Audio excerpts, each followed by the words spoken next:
Kiai ini alim, sedangkan si Habib ini kesian tampaknya kada tapi alim. Mana mulianya? Maaf, bahkan si Habib ini dilihat tampaknya tuh model kayak kada waras. Bahkan si Habib ini dilihat tampaknya tuh model kayak kada waras. Sedangkan ini alim, banyak memiliki pengikut, banyak memiliki jamaah, banyak memiliki pondok dan segala macam. Sekarang mana mulianya antara mereka? Maka ulama sepakat mengatakan bahwa tetap mulia Habib meskipun kada alim. Kenapa? Kenapa kemuliaan Habib ini tidak bisa disaingi oleh siapapun? Kemuliaan Habib ini tidak bisa disaingi oleh siapapun. Karena kemuliaan si alim, kemuliaan kiai itu kemuliaannya ada pada sifat, sedangkan Habib itu kemuliaannya ada pada zat. Tapi sombong-sombongan dengan nasab, meskipun nasabnya kepada Rasulullah, itu tidak baik. Apalagi nasabnya nggak jelas, disombongin lagi. Ya. Tetapi nasab itu tidak lebih tinggi dari alim, dari ilmu. Yang lebih tinggi adalah ilmunya. Syukur-syukur habaib itu sudah keturunan Nabi, juga berilmu, maka dua-duanya. Tapi kalau harus dipisahkan antara ilmu dan keturunan Nabi, mana yang lebih tinggi, Pak? Ilmu. Maka disebut wa annal anbiya lam yuwarrisu dinaran wala dirhaman walakin warasu al-ilma faman akhadahu faqad akhadha bihadzin wafirin. Al-ulama warasatul anbiya. Ulama yang jadi pewaris. Di ketepatan ulama keturunan Nabi ya bagus, tapi ada keturunan Nabi berpemandangan saya. Kemudian ada ulama keturunan Nabi tidak baik, tidak berilmu. Kemudian ada ulama orang biasa berilmu. Mana lebih mulia, Pak? Berilmu. Mohon maaf, saya akan sampaikan ini karena ini yang saya yakini dan yang saya pelajari. Faqad akhadha bihadzin wafiri. Assalamualaikum warahmatullahi wabarakatuh. Seluruh bangsa dan setanah ini, jumpa lagi di channel Jagat Loop itu. Semoga dalam keadaan sehat, tak kurang satu apa, rahmah, barokah, salamah semoga tercurahkan untuk kita semuanya.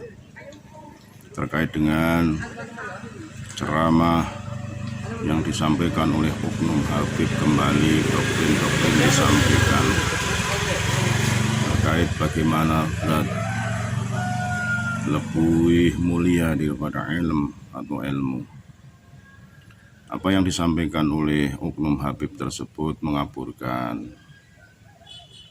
doktrin-doktrin yang nantinya diterimakan kepada masyarakat, kepada khalayak.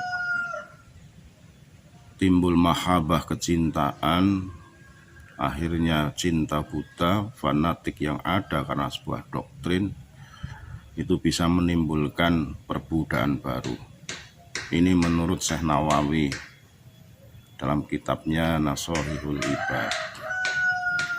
Jadi apa yang saya sampaikan ini ada dasar dari Syekh Nawawi Al-Bantani.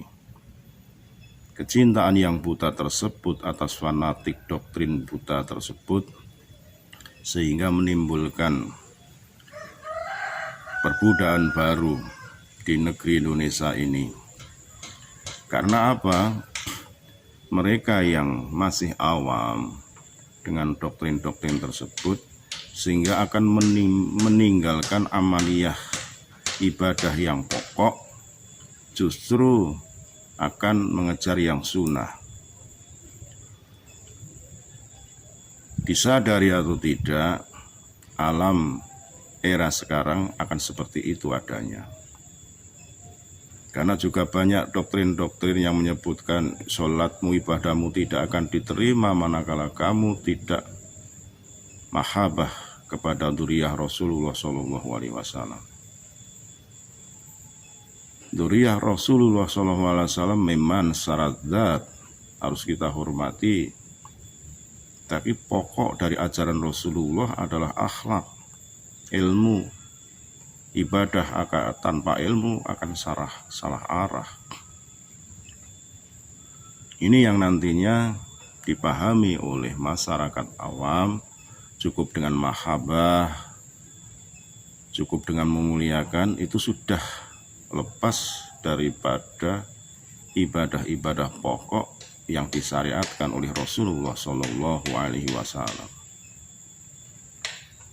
Banyak sekali sekarang pemahaman-pemahaman seperti itu.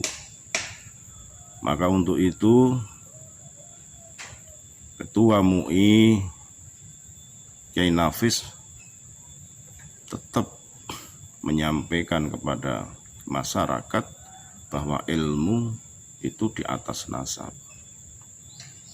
Karena ilmu diwariskan oleh Rasulullah kepada mereka-mereka yang notabene disebutlah sebagai ulama. Al-ulama warisatul anbiya.